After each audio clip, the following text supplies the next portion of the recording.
So my name is Jessica Fairweather, and I work here at the Chilliwack Cultural Center.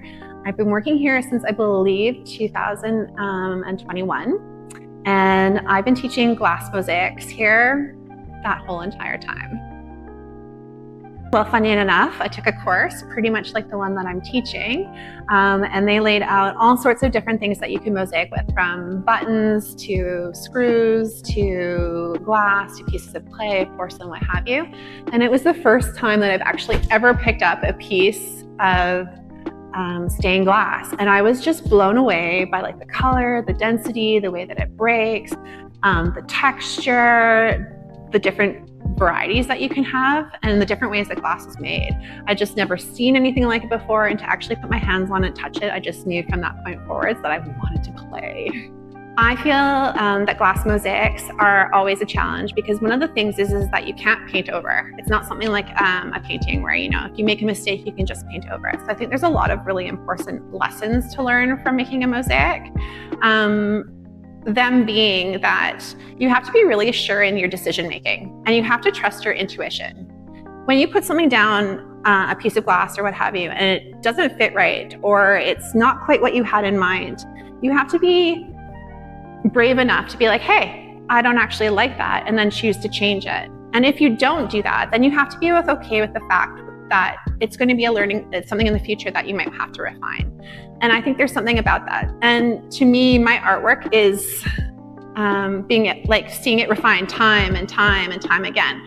And what's really cool about this class is I have quite a few people that keep retaking it because they want to try better, and they want to kind of hit those marks and actually really get the picture and the image that they're looking for. And there's something really gratifying about helping them attain that. Pretty much decided when 2020 hit that I was going to dedicate an hour or two of my life every single day to working on my practice. And to keep myself accountable, I started posting online under my JFairW Studios tag.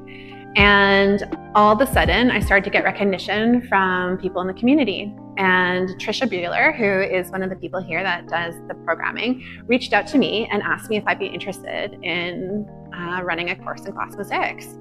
And I nearly jumped up and did a flip, because of course that's something that I would love to do.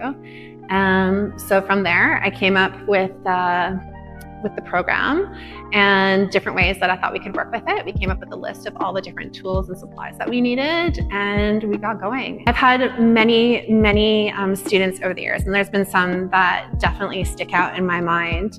I've been lucky enough to have just a great assortment of different people. I've had everything from people who just want to come here and play and not really work with the design, but just work with the glass.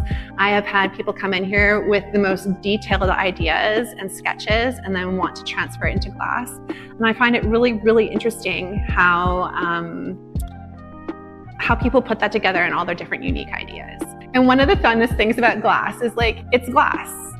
It's a hard, rigid material. And so being able to cut it perfectly, there's nothing more rewarding than that. And seeing someone get the perfect cut and just be like, I did it, just for me, puts the biggest smile on my face. And who doesn't love to see somebody conquer an idea or conquer a technique? I mean, that's just so cool. I think my classes are important as a community, because it brings people together and it helps them realize that they're not alone.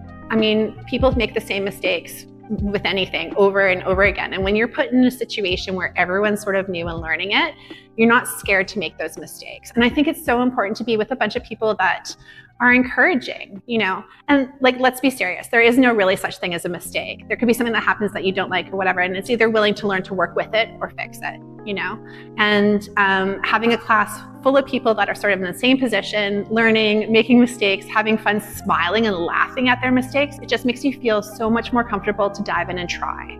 What keeps me motivated is that I finally figured out that I just love art and I love mosaics. And I truly feel that if time is going to pass anyways, I might as well focus on a couple things that I really love and choose to be good at it, or really good at it, or at least trying to be really good at it. I don't really see myself ever leaving art. It's the thing I enjoy. It's the thing I enjoy teaching to others. And as they say, if you enjoy what you're doing, then it's not really work. So I'm lucky enough to be having an exhibit downstairs in the Oman Brown Gallery. It's going to be starting, I believe, on October 8th and runs until the end of October. And we are having a opening for the exhibition on the 11th of October from, I believe, 1 o'clock till 3. And you're welcome to come down and see myself, Sheila, and Michelle, who are all showing with me. I'm going to be showing a bunch of my mosaics that I have made, and then I'm actually going to be showing part of my boathouse portraits. Once again, back to 2020. In that time frame, I decided that I was going to work on doing a portrait a week for a year.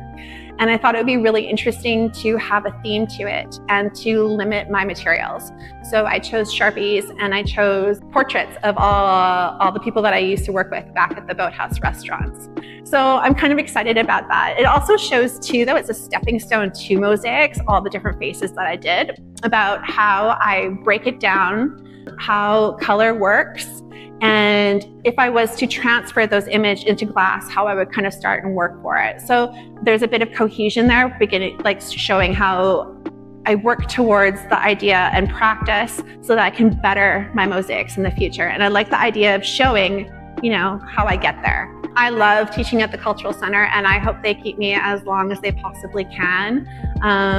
Yeah, and I just really encourage everyone else to go out there and try to learn, create, teach, and inspire. I mean, really, we all should be doing. So, yeah.